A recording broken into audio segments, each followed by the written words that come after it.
Ok, vamos começar verificando a conexão. Deixa eu ver se tem remelinha. Não tem. Glória a Deus. Estamos online e eu esqueci minha Bíblia. Onde eu coloquei minha Bíblia, achei minha Bíblia. Haverá outro na fornalha. Bom dia para você que nos acompanha de casa, seja ao vivo, seja na gravação que vai ficar disponível. Hoje estamos aqui no nosso 7º dia dos 21 dias de clamor, então faltam só 14 para nós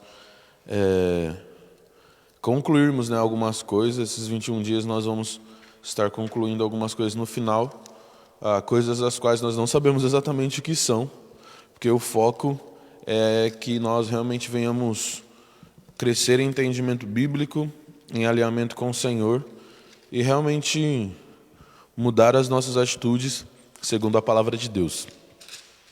A gente já falou sobre as 5 primeiras igrejas da Ásia, do texto de Apocalipse. Ontem falamos sobre Sardes, tanto de manhã quanto à noite. E agora vamos falar da igreja em Filadélfia. Antes de prosseguirmos, deixa eu arrumar um trem aqui. Vamos fazer uma oração, clamando pela direção do Espírito Santo, porque é Ele quem resolve todas as coisas. Agora sim. Amém. Amém. Espírito Santo, nós agradecemos ao Senhor por toda a revelação da palavra, por todos os mistérios que o Senhor descortina diante dos nossos olhos. Deus, nesse momento nós clamamos para que o Senhor venha nos convencer, para que o Senhor venha realmente nos mostrar aquilo de podre que existe dentro de nós, porque onde a Tua luz chega, aí sim nós entendemos o quão escuro as coisas estavam. E nós clamamos nesse momento, Pai, abre os nossos olhos para entendermos a Sua palavra, que as palavras do Teu texto, Deus, saltem aos nossos olhos e venham realmente como direcionamento, como remédio, como vida, como espada, como fogo para as nossas vidas, Deus. Nós entendemos o chamado do Senhor, nós estamos aqui, nós queremos realmente responder ao Senhor, não apenas nesse tempo de clamor, nesse tempo de leitura bíblica, de entendimento, conhecimento, mas que tudo isso venha gerar frutos de arrependimento, Deus. Essa é a nossa oração, esse é o nosso clamor, para que o Senhor tenha misericórdia de nós e que a Sua graça nos alcance realmente, gerando em nós um fruto proveitoso para o Senhor, meu Deus.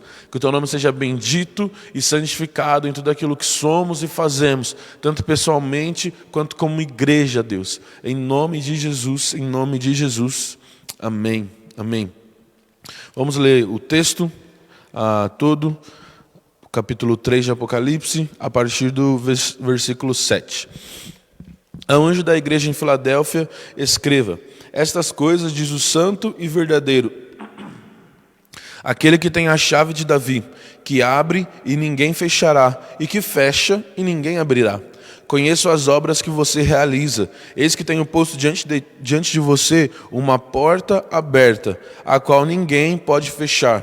Sei que você tem pouca força, mas guardou a minha palavra e não negou o meu nome. Eis que eu farei com alguns dos que são da sinagoga de Satanás, desses que se declaram judeus e não são, mas mentem. Eis que farei com que venham até você, prostrem-se aos seus pés e reconheçam que eu amo você. Você guardou a palavra da minha perseverança. Por isso, também eu guardarei da hora da provação, que há de vir sobre o mundo inteiro, para pôr à prova os que habitam sobre a terra. Venho sem demora. Conserve o que você tem, para que ninguém tome a sua coroa. Ao vencedor, farei com que seja uma coluna no santuário do meu Deus, e dali jamais sairá. Gravarei sobre ele o nome de Deus e o nome da cidade do meu Deus, a nova Jerusalém, que desce do céu, vindo da parte do meu Deus, e o meu novo nome. Quem tem ouvidos, ouça o que o Espírito diz à igreja. A igreja aqui de Filadélfia, nós também vemos uma igreja muito boa no Senhor. O Senhor não chama essa igreja ao arrependimento, então o que nós entendemos é que ela realmente está caminhando bem diante dos olhos do Senhor, e o que é muito interessante, porque as igrejas que nós vemos, igrejas que o Senhor tem apreço, são igrejas que não se parecem com modelos de igreja de sucesso que nós vemos hoje em dia, né? Primeiro nós vimos a terceira igreja, que eu esqueci o nome, não é Pérgamo, a segunda igreja, a igreja de Esmirna, que também era extremamente pobre, mas era rica diante de Deus. E agora a igreja de Filadélfia, que não é tão pobre, mas o Senhor vai falar que ela é uma igreja fraca. Por que uma igreja fraca? Porque Filadélfia era uma cidade de comércio muito forte, era uma cidade onde os gregos estavam ali realmente presentes com seus estudos, e eles tentavam fazer da cidade de Filadélfia meio que um centro missionário da filosofia e do conhecimento grego. Então era uma cidade hypada, digamos assim. Por exemplo, como se a gente fosse para São Paulo e no centro de São Paulo nós encontrássemos uma igreja de esquina. O que não é comum em São Paulo. Em São Paulo nós vemos megas igrejas de 15, 20 mil membros com bastante frequência, porque é uma cidade muito grande, é uma cidade muito forte. 11 milhões de habitantes na Grande São Paulo. Então, assim, é uma igreja que não condiz com a cidade, mas é uma igreja que está guardando os mandamentos do Senhor, custe o que custar.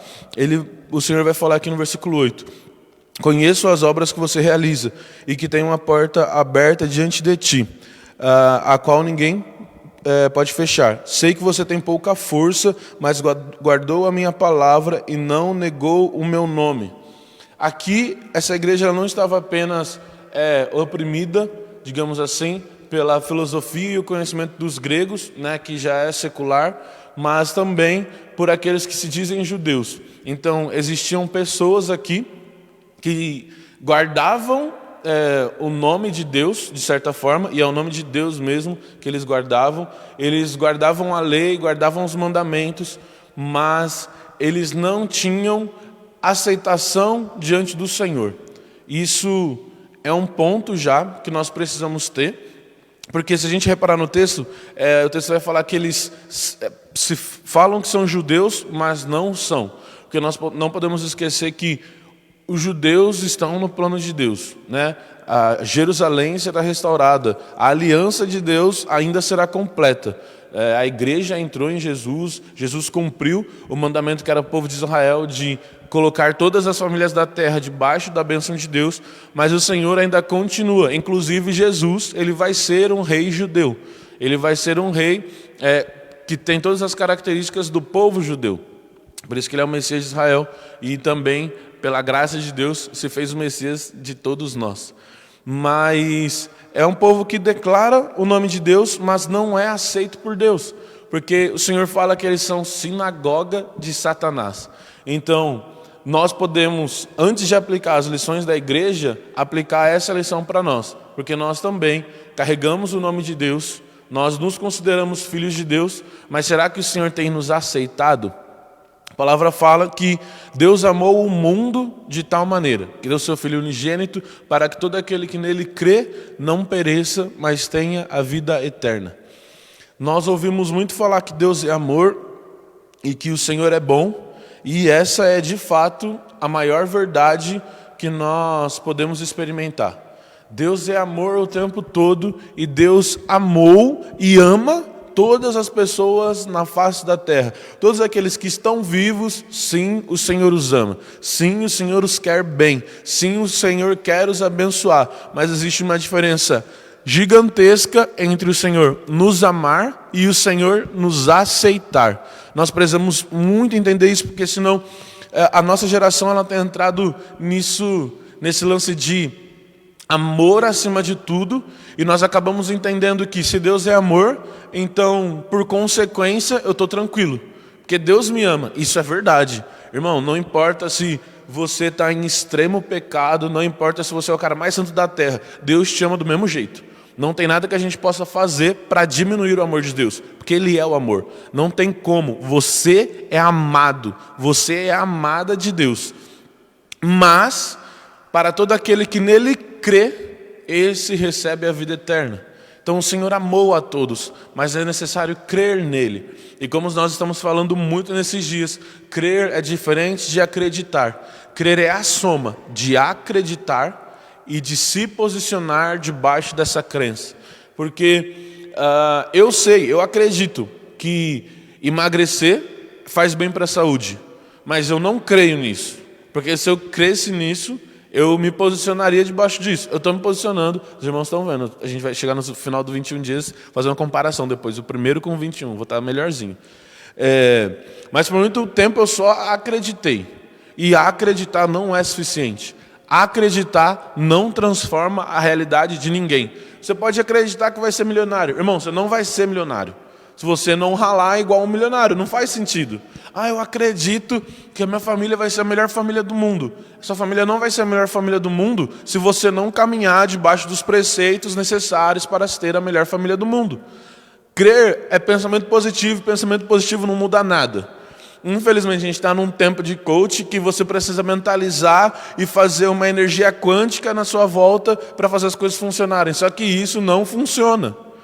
Isso, no máximo, vai massagear o seu ego por um tempo e depois vai te derrubar. Porque você vai ficar tão feliz, tão eufórico, e depois de um tempo vai ver que nada aconteceu, isso vai só trazer mais desmotivação para dentro de você. Então é muito importante que nós entendamos, nesse tempo de 21 dias, que Deus nos ama. Querido, assim, nós não precisamos nos sentir culpados ou condenados, porque Deus nos amou quando nós éramos pecadores. Sabe, isso é muito lindo. Todos os textos de arrependimento que nós trazemos, não é para trazer culpa sobre nós. É como eu tenho falado, o Senhor ele não vem falar que Ele vai te condenar. O Senhor ele vem te fazer um convite. Porque Deus, se você perceber ao longo da palavra, Ele nunca foca no mal. O mal é uma consequência da ausência do bem, e eu não estou fechando isso como definição filosófica, mas aplicado à Bíblia. O mal vai ser simplesmente não estar com Jesus, não estar com Deus. E Deus ele foca nele, ele foca no reino dele, ele não quer saber das coisas que estão fora. Então ele sempre faz um convite: vinde a mim, vocês estão cansados e sobrecarregados, e eu vos aliviarei. Óbvio que se você não for nele, a consequência é o contrário. Você continuará sobrecarregado, doente, fraco. É simples assim, mas não precisa, você só precisa focar no lado bom. Então foca que Deus te amou. Só que foca também que para acessar a vida eterna, nós precisamos crer, que é acreditar, para que nós não sejamos como essas pessoas aqui, que se diziam guardadores do reino de Deus, não do evangelho. Apesar que judeus messiânicos, então pode ser sim um judeu totalmente guardador do evangelho. A gente precisa estudar um pouquinho mais sobre judaísmo e Israel, inclusive. Mas eles se diziam, só que o Senhor não os reconhecia. Então nós precisamos tomar muito cuidado com isso. Porque, como a Fá falou, os olhos do Senhor estão sobre a terra. E Ele realmente tem sondado nossas mentes e corações. O Senhor está preocupado com as nossas intenções, não necessariamente com aquilo que fazemos de fato, porque a nossa intenção vai transbordar naquilo que fazemos, mas nem sempre aquilo que fazemos vai transbordar a nossa intenção. Nós precisamos tomar bastante cuidado com isso. Agora, indo para o foco na igreja de Filadélfia em si, é uma igreja fraca, digamos assim, é uma igreja tranquila.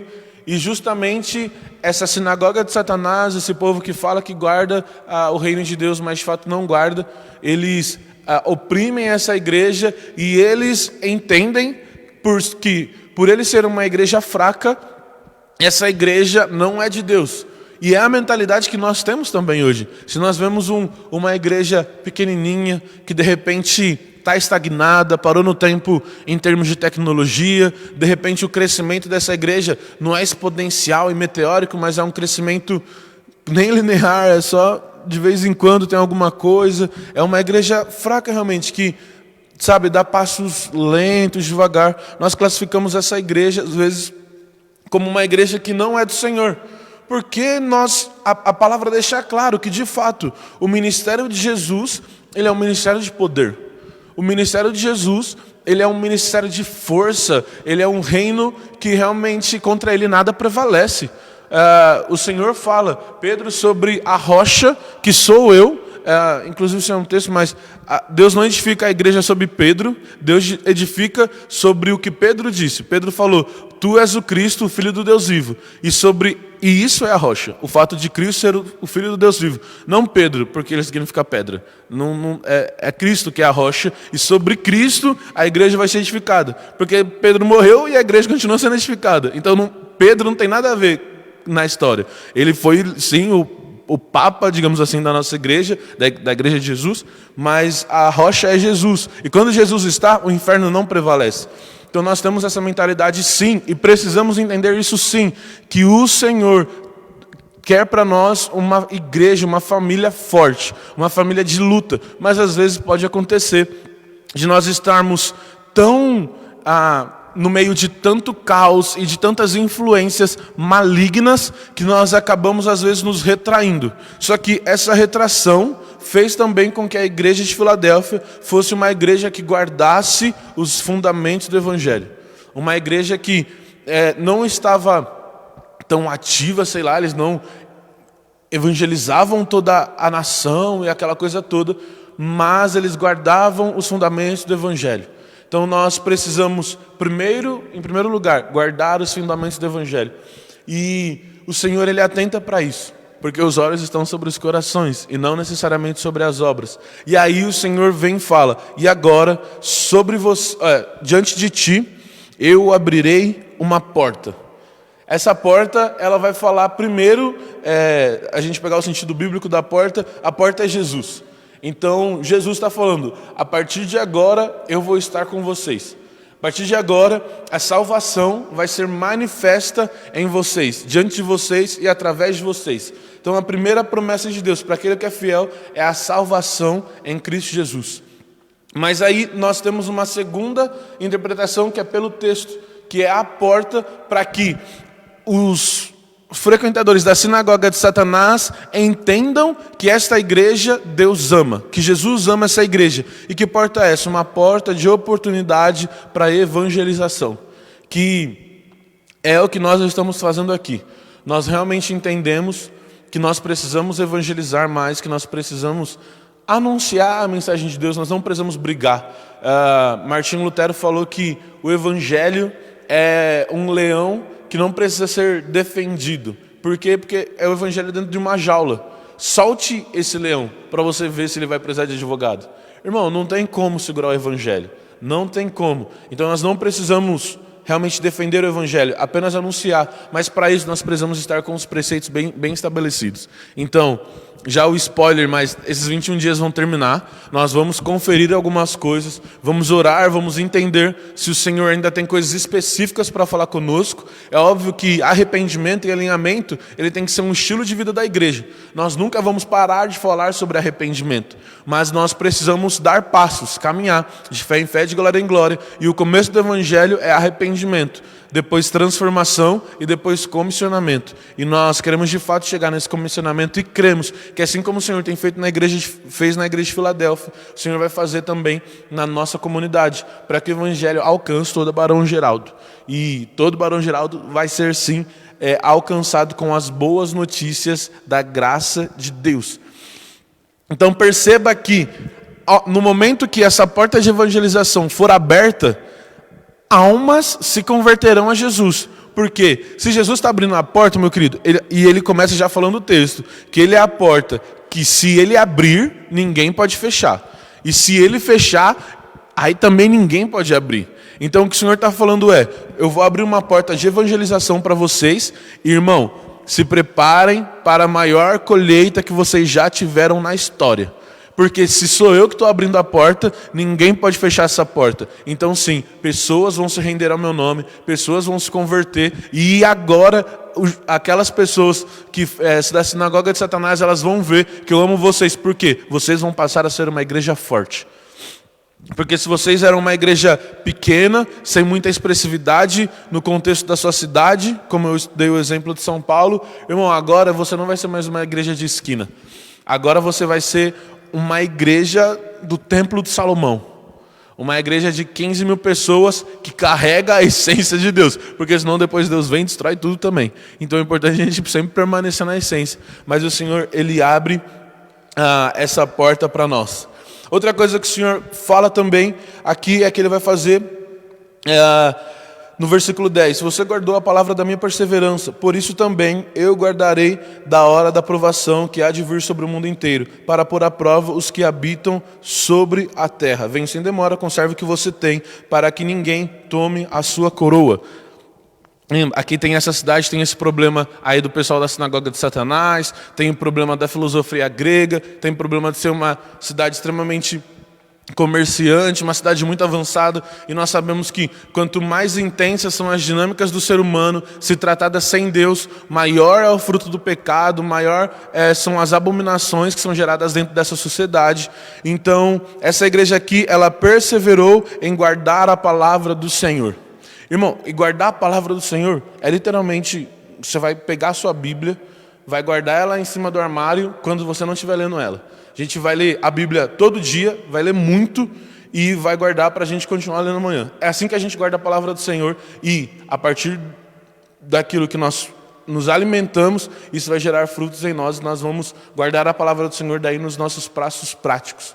Nós temos muito visto o Senhor falar, vocês são fiel, você guardou, você fez isso, você fez aquilo, e não tem um caminho a não ser literalmente comer, né? Porque a palavra é o alimento, se alimentar da palavra, mas assim, com muita fome, com muita fome, com muita fome. Eu particularmente, quando o Senhor, um pouquinho antes, o Senhor estava me chamando já a arrependimento de forma pessoal, e uma coisa que o Senhor ministrou no meu coração foi que as minhas raízes estavam muito rasas, né? Estavam muito fracas. Porque 25 anos de igreja, aparentemente eu conheço não profundamente tudo, exatamente isso.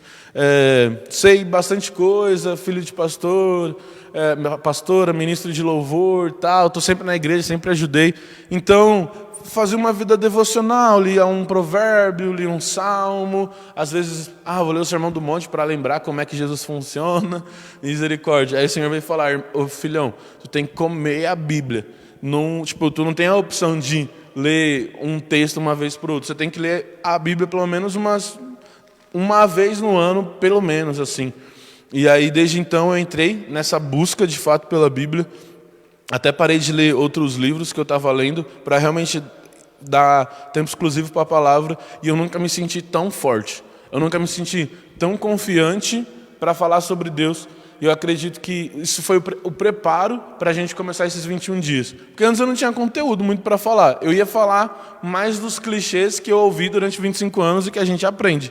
Agora não, irmão, você está lendo lá todo dia os textos, o Espírito Santo te revela e você aprofunda, e isso você começa a guardar a palavra, porque quando você está predisposto a fazer uma coisa errada, você vai lembrar do texto que você acabou de ler. Um exemplo muito bom, que eu até comentei num culto da JNI, foi um dia que eu tinha que entregar um negócio no serviço, e aí eu falei, mais tarde eu faço, acho que não tem problema, e aí eu deitei na rede para dormir, aí eu lembrei de um Provérbios que eu tinha lido, porque todo dia eu leio um capítulo de Provérbios e faço uma leitura cronológica da palavra. E aí eu tinha lido Provérbios, que é aquele, a casa do preguiçoso, na casa do preguiçoso não há sustento. É basicamente o que o Provérbios fala.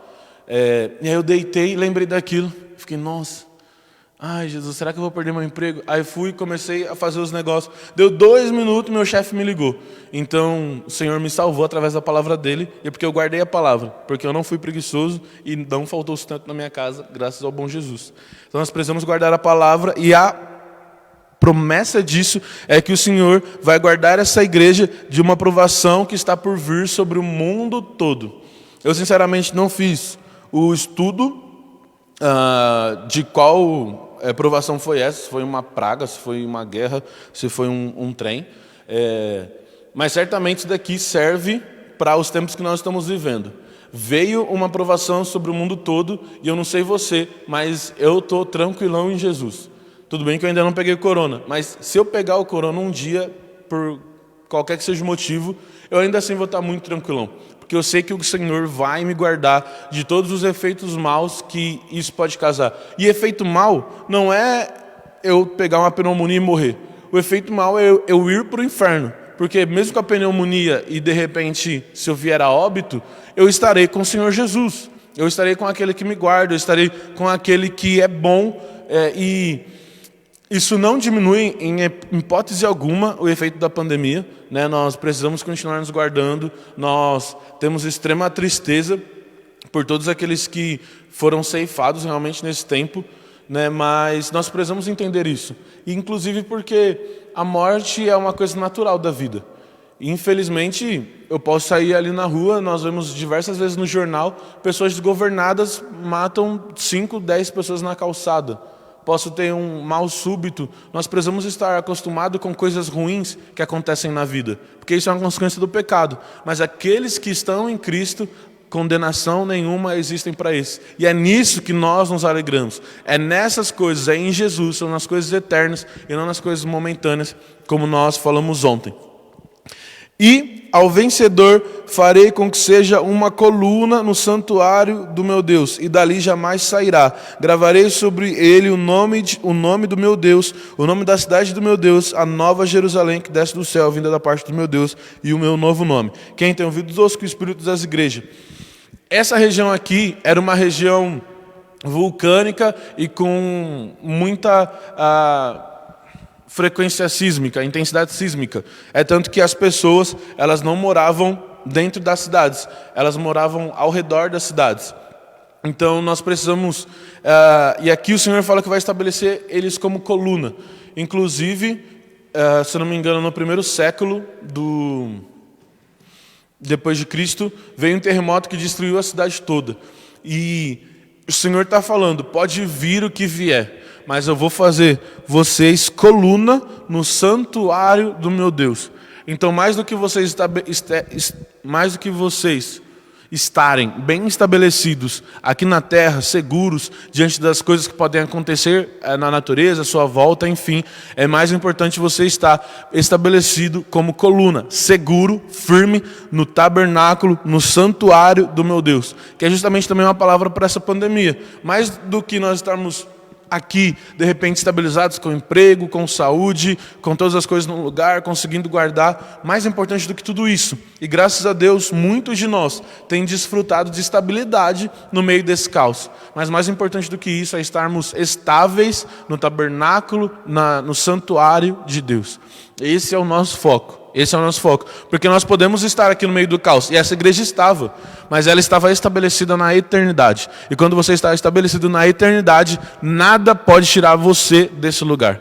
Nisso nós precisamos realmente colocar o nosso foco. Depois eu gravarei o nome do meu Deus, o nome da cidade do meu Deus, Nova Jerusalém. E o meu novo nome é em vocês. Aqui, lembra que os judeus, eles falavam que Deus não os ama. Que eles não são amados, e lembra que eles são uma igreja fraca, sem expressividade diante da cidade. Aqui o Senhor está falando, vocês eram tudo isso, mas agora vocês vão ser a minha propriedade exclusiva, vocês já são, mas vocês vão ser notados por isso. Quem olhar para você vai ver o nome de Deus, quem olhar para você vai ver o meu nome, vai ver o nome da minha cidade, porque se os judeus não, eu sempre falo judeus, mas aqueles que não são judeus, que são da sinagoga de Satanás, falam que Deus não ama vocês, isso vai cair por terra, porque a partir de agora, Deus vai colocar o nome de Deus em vocês. Se a cidade, que nós somos uma cidade muito top, e essa igreja, não tem nada a ver com a nossa cidade, uma igreja michuruca. Tudo bem, vocês não precisam ter nada a ver com a cidade de Filadélfia, mas vocês vão ter tudo a ver com a Nova Jerusalém, e eu vou gravar a Nova Jerusalém também em vocês. E é isso que nós precisamos aqui. Jesus, ele vem colaborar com a nossa visão de que o nosso foco tem que estar no reino de Deus em todo momento. Nós buscamos por status demais da conta. Sabe, nós queremos sempre ser reconhecidos pelas pessoas. É muito bom quando uma igreja ela é reconhecida pelos políticos locais. É muito bom quando uma igreja ela é reconhecida na sociedade que ela está inserida. É muito bom quando uma igreja ela é vista, porque sim, isso são ferramentas para que o evangelho se propague. Mas a única coisa com que nós devemos nos preocupar é de fato ser bem vistos diante dos olhos do Senhor. E isso a gente precisa aprender a ser equilibrado, porque isso dá o entender de, tudo bem, então não importa o que os homens pensam e eu vou ser só bem visto diante do Senhor. Mas você percebe que não tem como ser bem visto diante do Senhor e ser mal visto diante dos homens? A não ser diante dos homens que são maus, porque eles vão querer deturpar toda a verdade de Deus. Mas se você é bem visto diante de Deus, você é uma pessoa amorosa, você é uma pessoa equilibrada, você é uma pessoa que ajuda os pobres, ajuda os necessitados, você não mente, você é honesto, você é justo, você realmente clama pela redenção do universo, e não apenas clama com palavras, mas clama com a própria vida. Você respeita a natureza, você respeita as particularidades de cada pessoa, os movimentos dentro da sociedade. Percebe? Se nós formos bem vistos diante de Deus, não é, eu não ligo mais para a sociedade, agora você é um cara espiritual. Não tem como. Não tem como. Se nós quisermos ser bem vistos diante de Deus, nós precisamos andar bem vistos diante da sociedade. Mas o foco tem que estar em Deus.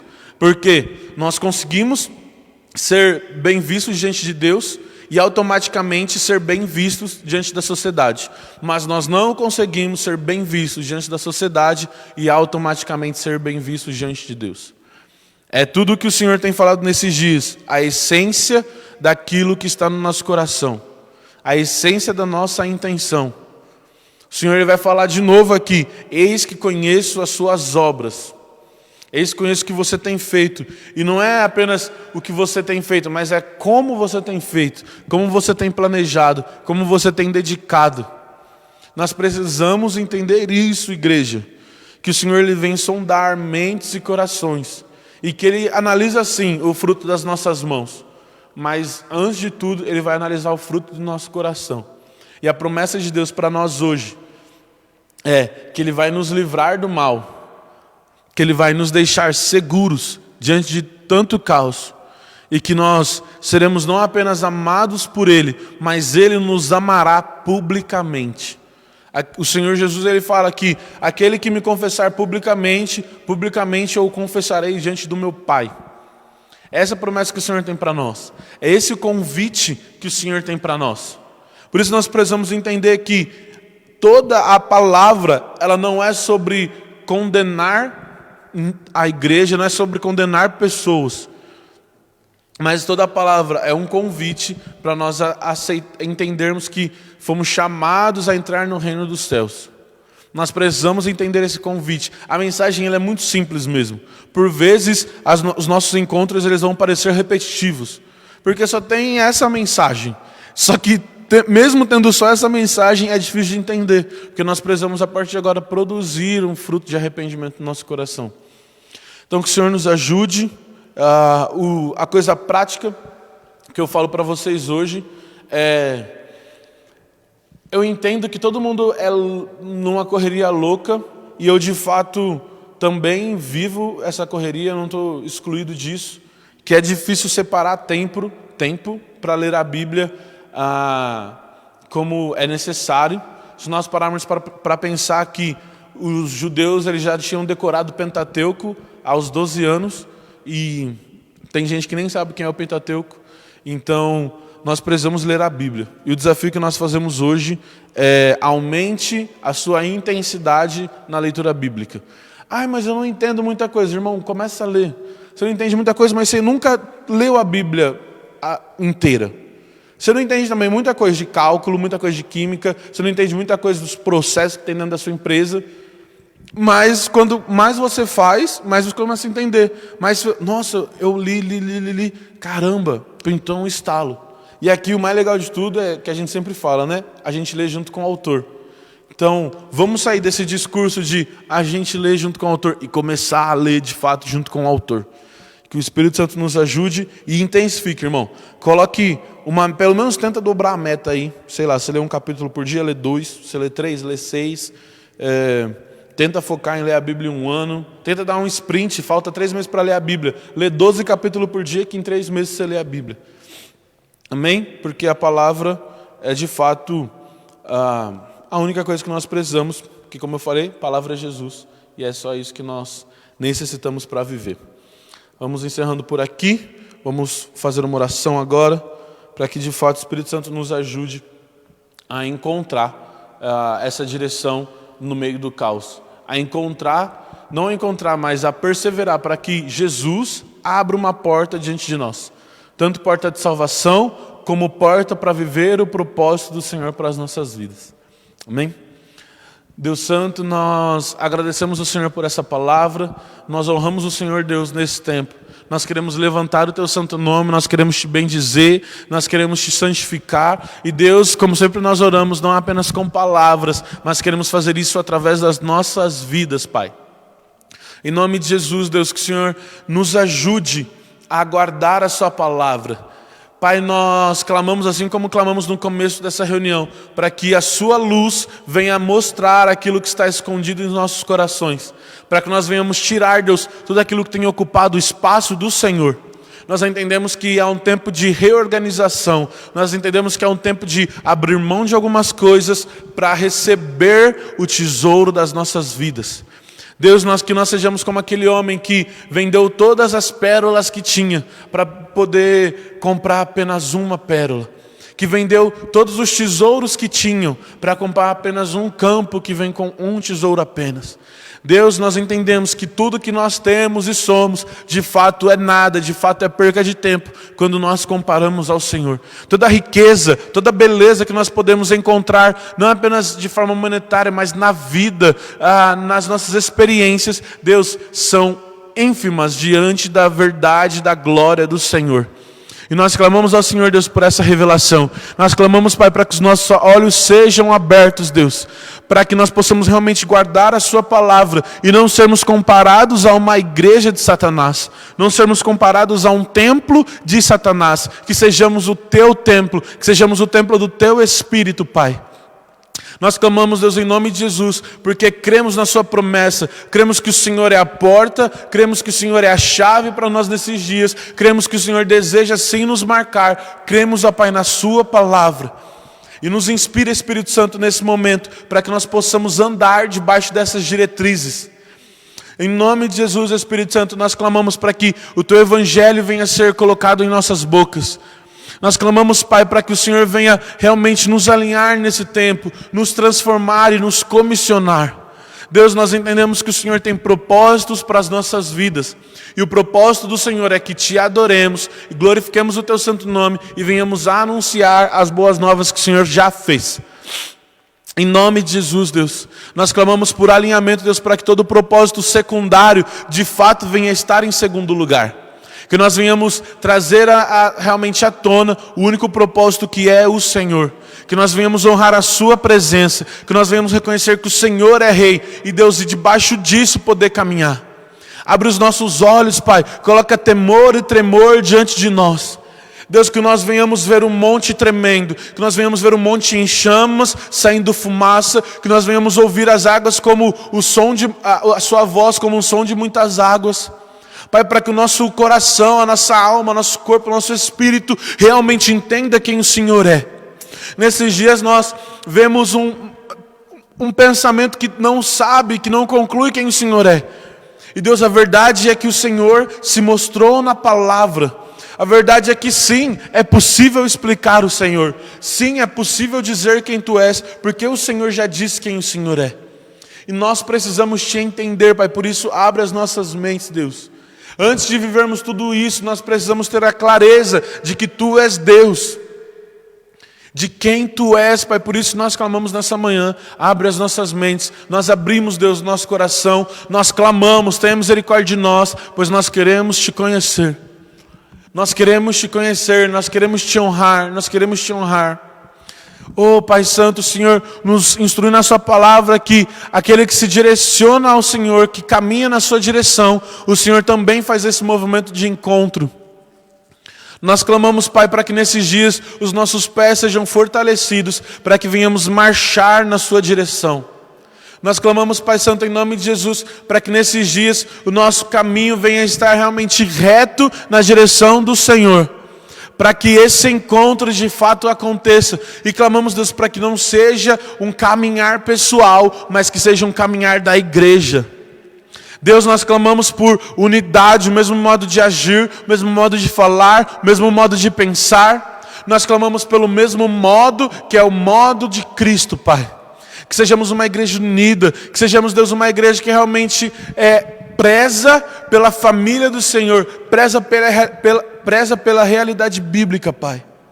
Em nome de Jesus, Deus, nós não queremos andar debaixo dos nossos próprios devaneios.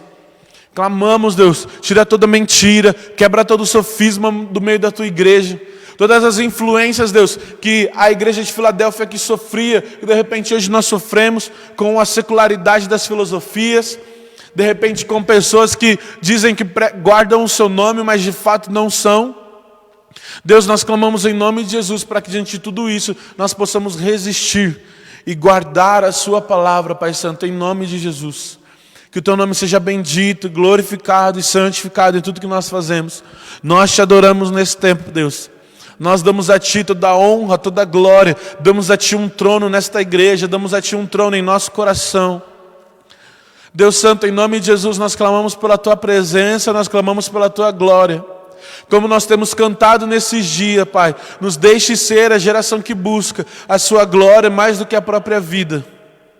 Sem Ti nós não queremos ir, Deus. Não nos deixe ficar sem Sua presença, Pai. Não nos deixe ficar sem a Sua presença, Pai. Em nome de Jesus, nós não queremos fazer nada na nossa força, pois o Senhor é a porta, e a porta que o Senhor abre, ninguém pode fechar. Deus, que nós venhamos olhar e identificar qual porta é o Senhor Jesus. Nós sabemos que o Senhor é a porta estreita, que pequeno, estreito é o caminho que o Senhor é. Deus, mas é essa portinha que nós queremos entrar, é nessa portinha que nós queremos passar. Oh Deus Santo, isso também já fala sobre diminuir, isso também já fala sobre humildade. Deus Santo, em nome de Jesus, quebra-nos, Pai, nesses dias, nos faz humildes uns com os outros, com as outras igrejas, Pai, que não sejamos nós aqueles que vão liberar julgamento sobre as outras igrejas, que não sejamos nós que vão falar que Deus não ama o outro ministério por conta disso ou por conta de aquilo. Deus, mas que sejamos aqueles que realmente incentivam, que realmente querem caminhar em família. E Deus, que dia após dia nós possamos diminuir para passar por essa portinha que é o Senhor, meu Deus. Nós honramos o Senhor nesse tempo, Pai. Nós adoramos o Teu santo nome, porque Tu és digno de toda adoração, de toda honra, de toda glória. Louvado e exaltado seja o Senhor, meu Deus. Louvado e exaltado seja o Senhor, seja o Teu santo nome. Nós clamamos, Pai, para que o Senhor continue nos direcionando nesses 14 dias que ainda nos restam. Nós continuamos clamando, Pai, ilumina as nossas vidas, trabalha em nosso interior, nos trata, Deus, nós estamos aqui realmente procurando pela verdade. E nós cremos, Deus, que aquele que procura acha, aquele que bate, a porta se lhe será aberta. Nós clamamos, Pai, nós queremos ser cheios do Teu Espírito. Aviva-nos, Deus, nesses dias. E nós cremos que o modo de ser avivado é que o Espírito Santo tome conta da igreja. Espírito Santo, nós honramos o Senhor nesse lugar. Espírito Santo, nós clamamos pelo Senhor, pela Tua direção nesse lugar. Espírito Santo, nós nos arrependemos se não estamos Te ouvindo, se não estamos Te honrando, se não estamos atendendo os pequenos impulsos que o Senhor libera sobre nós. Nós nos arrependemos e voltamos nesse momento, Espírito Santo. Nós nos voltamos, Deus, para o centro que é o Senhor. Nós tiramos as nossas vontades, as nossas metodologias de caminho nesse momento, Espírito Santo. Fica à vontade em mim, fica à vontade nesta igreja, Pai. Em nome de Jesus, Deus, em nome de Jesus. Nós clamamos pela Sua realidade, Espírito Santo de Deus. Fala conosco, destapa os ouvidos, tira as ceras, as muitas ceras dos nossos ouvidos. Vem limpar os nossos olhos, tirar a cegueira espiritual. Vem tratar, Deus, a nossa fé, que nós possamos ouvir, sentir, nos comunicar, falar, Deus, pela fé com o Senhor, Espírito Santo. Porque fato é que o Senhor é uma pessoa, o Senhor é a pessoa de Deus que nos dirige nesse tempo. O Senhor nos dirige nesse tempo, o Senhor fala, o Senhor mostra, o Senhor cura, o Senhor libera. E nós clamamos, Espírito Santo, em nome de Jesus, queremos ser uma igreja cheia da Sua presença. Queremos ser uma igreja que se move pelo Senhor, porque nós cremos que só assim seremos capazes de guardar a Sua palavra. Só assim nós estaremos estabelecidos seguramente no santuário de Deus. Só assim com o selo do Espírito, as pessoas que nos verem vão ver o nome de Deus, vão ver o nome de Cristo, vão ver o nome da cidade maravilhosa. Oh Pai Santo, sela com Teu Espírito, Deus, esta casa, sela com Teu Espírito essa igreja, meu Deus, em nome de Jesus. Em nome de Jesus, Deus, que aquilo que nós precisamos fazer, que sejamos responsáveis, mas nós confiamos nesta manhã na Tua graça. Nós confiamos na Tua graça, Pai, em nome de Jesus, meu Deus, em nome de Jesus. Muito obrigado, Deus, pela Sua graça, muito obrigado pelo favor imerecido que o Senhor nos fez, que o Senhor nos faz essa manhã, o favor imerecido de nos perdoar, o favor imerecido de nos trazer para dentro novamente. Nós te agradecemos, Pai, em nome de Jesus, em nome de Jesus, que o Senhor seja o centro, meu Deus, de todas as coisas, em nome de Jesus, em nome de Jesus, amém, amém, glória a Deus, obrigado, Pai. Vamos caminhar agora. Nós sempre falamos que não adianta nada ler os textos, que não adianta orar se a nossa vida não for transformada. E o Senhor, então, nos chama, de fato, para essa transformação. Amém? O conselho prático que eu dou hoje é aumentar a sua intensidade de leitura bíblica. Se você lia 1 capítulo, leia 2. Se você lê 2, leia 4. Se você não lia, comece a fazer um propósito, leia o máximo que você puder. Separe tempo para ler. Geralmente, separar um tempo para estudar é melhor do que colocar uma meta de capítulos fixos. Então, separe pelo menos 1 hora do seu dia, querido. Porque isso aqui é Jesus. E de verdade, se a gente não está dando 1 hora para Jesus no nosso dia, a coisa está muito errada. Nós não vamos gozar dos benefícios dele se nós não damos 1 hora para ele por dia. Como nós vamos querer ter a eternidade? Fica esse último pensamento, esse último desafio, e vamos caminhar juntos. Lembrando sempre que pau que bate em Chico, bate em Francisco, então nós estamos juntos nesse barco. Nós não sou alguém falando de um lugar superior, na verdade sou alguém falando de baixo. Eu estou clamando, irmãos, vamos vir aqui porque nós precisamos conferir algumas coisas, nós precisamos nos arrepender e nós vamos sair daqui juntos. Amém? Que saímos juntos desse lugar e que venhamos entrar juntos no propósito de Deus, no reino dele que já está estabelecido e que há de se manifestar em plenitude. Amém? Deus abençoe vocês e até amanhã, se Deus quiser.